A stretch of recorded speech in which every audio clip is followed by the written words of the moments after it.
Few players have had a bigger impact on the game of poker than the legend that is Doyle Brunson. Born on August 10, 1933 in Fisher County, Texas, Doyle was an athlete from a very young age. He had dreams of playing in the NBA and was being scouted by the Minneapolis Lakers. Unfortunately, a severe leg injury destroyed that dream. However, during this time, recovering from the injury, he played poker more often and ended up paying for his expenses with his winnings.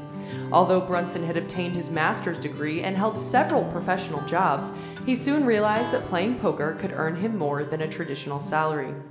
Brunson met his future wife Louise in 1959, and their marriage has remained strong until this day. I think it's probably one in a million women, and I just happened to find the right one, and so 48 years and later we're still together. Yeah. Unlike players who can start their careers today in the air-conditioned safety of a casino, Brunson started off by playing in illegal games around Texas, Oklahoma, and Louisiana, playing in bigger games with the likes of Amarillo Slim and Sailor Roberts. The games Brunson played in during this time were usually run by criminals who were often members of organized crime, so rules were not always enforced.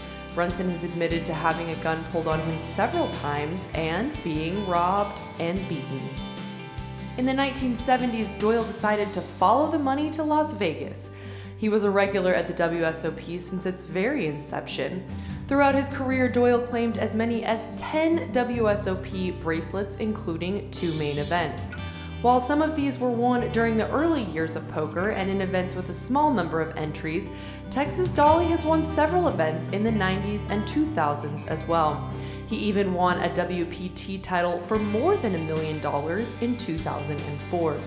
His live tournament winnings exceed $6 million, but most of Doyle's time and energy went into cash games.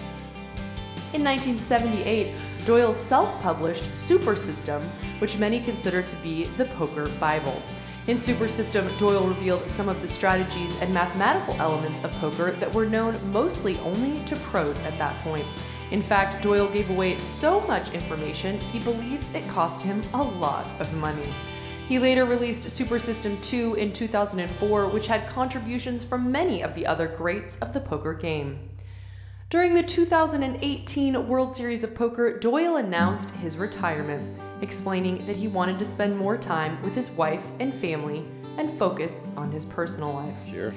My wife won't go to sleep till I get home, and she's not in real good health, so I figure after 57 years, I owe it to her to go home. Doyle does still play poker occasionally, and when he does, it's usually in Bobby's room. But he's stayed pretty true to his word and dedicates most of his time now to spending more time with his wife.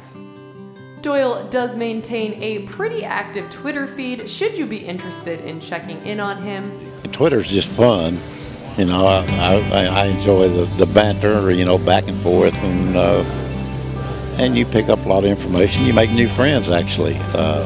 So it's just fun. I haven't really got into Facebook.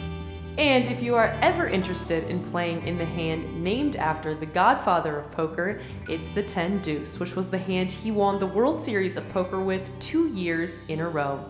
Doyle is one of the greatest and longest-lasting professional poker players of all time. When asked what he wanted to be his legacy, he said this. I really don't know, just whatever people want to think about it. I guess probably the fact that I played at the higher levels longer than anybody else ever did, I think. I started when I was 22, and I played in the biggest games I could find now for 62 years. So it'd be tough for somebody to beat that record.